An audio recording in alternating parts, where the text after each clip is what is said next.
তাসকিন আহমেদের বিরুদ্ধে মারধরের অভিযোগ। বাংলাদেশ জাতীয় ক্রিকেট দলের পেসার তাসকিন আহমেদের বিরুদ্ধে মারধর ও হুমকির অভিযোগ উঠেছে। মিরপুর মডেল থানার সিফাতুর রহমান সৌরভ নামে এক ব্যক্তি তাসকিনের বিরুদ্ধে সাধারণ ডায়েরি দায়ের করেছেন। অভিযোগে বলা হয়, তাসকিন সৌরভকে মিরপুর এক এলাকায় ডেকে নিয়ে মারধর করেছেন এবং প্রাণনাশের হুমকি দিয়েছেন। এই ঘটনা দেশের ক্রীড়াঙ্গনে ব্যাপক আলোচনার জন্ম দিয়েছে। সিফাতুর রহমান সৌরভের অভিযোগ অনুযায়ী তাসকিন তাকে ফোনে ডেকে মিরপুর এক এলাকায় নিয়ে যান। সেখানে তাকে শারীরিকভাবে আক্রমণ করা হয়। ঘটনার পর সৌরভ মিরপুর মডেল থানায় জিডি দায়ের করেন। সামাজিক যোগাযোগ মাধ্যমে কিছু পোস্টে দাবি করা হয়েছে ঘটনার সঙ্গে মদ্যপান বা অন্যান্য বিতর্কিত বিষয় জড়িত। তবে এই দাবিগুলোর কোনো সুনির্দিষ্ট প্রমাণ পাওয়া যায়নি এবং এটি তদন্তাধীন রয়েছে। তাসকিন আহমেদ এই অভিযোগ অস্বীকার করেছেন। তিনি জানিয়েছেন এটি তার বিরুদ্ধে উদ্দেশ্য প্রণোদিতভাবে দায়ের করা অভিযোগ। তিনি দাবি করেছেন তার এক বন্ধুর ওপর হামলার ঘটনায় তিনি মোহাম্মদপুর থানার ওসির সঙ্গে যোগাযোগ করেছিলেন। এর প্রতিশোধ হিসেবে তার বিরুদ্ধে এই অভিযোগ করা হয়েছে। তিনি বলেন, আমি অপরাধের সঙ্গে জড়িত নই। এই ঘটনাকে কেন্দ্র করে বাংলাদেশ ক্রিকেট বোর্ড এই ঘটনার তদন্ত শুরু করেছে। বিসিবির একজন ঊর্ধ্বতন কর্মকর্তা জানিয়েছেন, আমরা অভিযোগটি গুরুত্বের সঙ্গে দেখছি।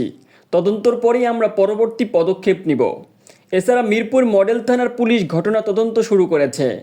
থানার ভারপ্রাপ্ত কর্মকর্তা ওসি জানিয়েছেন, আমরা ডিবির ভিত্তিতে তদন্ত করছি। সাক্ষ্য প্রমাণ পর্যালোচনা করে প্রয়োজনীয় ব্যবস্থা নেওয়া হবে।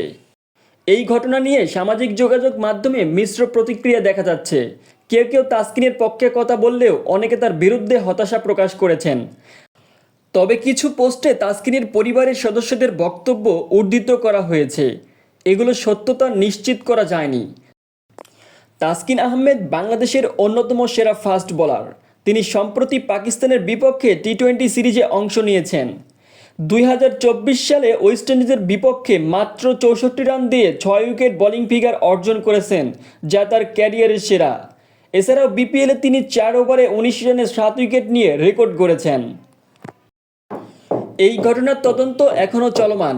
পুলিশ ও বিসিবির তদন্তের ফলাফলের উপর নির্ভর করবে তাসকিনের বিরুদ্ধে পরবর্তী পদক্ষেপ।